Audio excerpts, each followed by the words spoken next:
चलिए आज बात करते हैं कि अगर किसी महिला को अपने पति के खिलाफ तलाक की प्रक्रिया करनी है तो उसको किन बातों का ध्यान रखना है।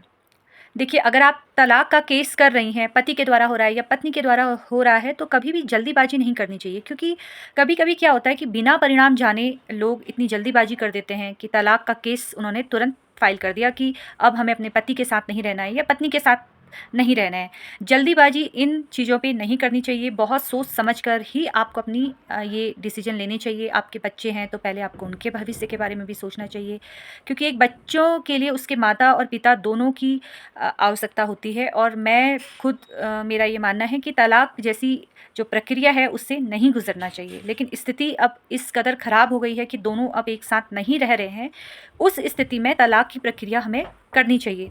तो आज मैं बात करती हूँ महिलाओं के बारे में कि अगर महिलाओं ने सोच लिया है, महिला ने किसी कि मुझे अब अपनी पति से तलाक लेना है, पति के द्वारा बहुत अत्याचार हो गया है, बच्चों को भी वो बच्चों पे भी अत्याचार कर रहे हैं, इस तरीके से अगर महिला ने डिसीजन ले लिया, पहले तो बहुत सोच समझ कर महिला को डिसीजन लेना चाहिए, लेकिन अब स्थिति ख़राब हो गई है, महिला ने डिसीजन ले लिया तो उसे कुछ बातों का ध्यान रखना है।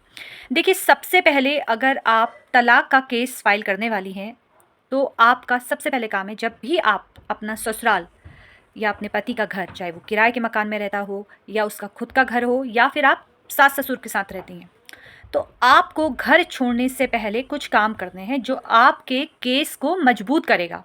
सबसे पहला काम ये है कि आपको अपने पति की जितनी भी अकाउंट की डिटेल है कि पति के पास कितना पैसा है, पति के पास कितनी प्रॉपर्टी है, वो सब की जानकारी तो आपको होगी, लेकिन उसके लिए आपके पास डॉक्यूमेंट होना भी जरूरी। जैसे कि आपको लगता है कि अब पति से आपको मेंटेनेंस की मांग करनी है, तो उस समय आपके पास अगर पति की बैंक अकाउंट हिस्ट्री है, डिटेल है, प्रॉपर्टी के पेपर हैं, उसकी आप फोटोकॉपी अवश्य करवा लीजिए।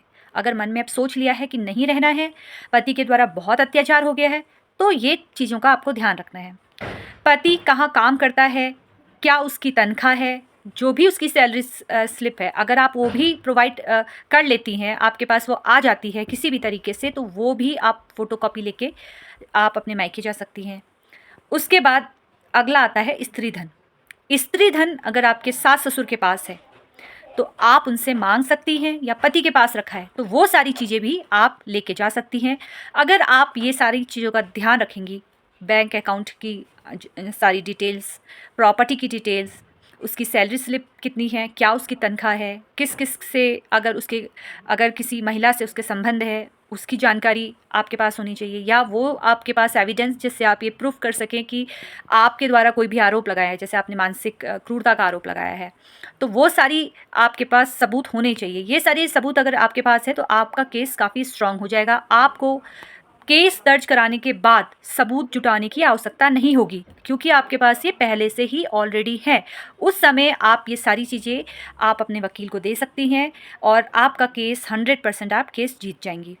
उसके बाद जब भी आप सबूत रखें अपने पास, उसकी एक कॉपी अलग आप रख सकते हैं। सारी डिटेल्स आपको अपने फ़ोन पे नहीं रखनी है, आप उसका बैकअप कहीं और रख सकती हैं। ये छोटी-छोटी जो जानकारियाँ होती हैं ये काफ़ी महत्वपूर्ण होती है। अभी आपको लगेगा कि मैं आपको ये सारी चीज़ें बता रही हूँ, लेकिन जब कोई व्यक्ति केस करने के लिए कोर्ट में आता है, कोर्ट कचहरी में आता है, तो उस समय ये सारी चीज़ें बहुत इम्पोर्टेंट हो जाती हैं। ऐसी छोटी-छोटी जानकारियों के लिए आप लोग मुझसे जुड़ते रहिए। धन्यवाद।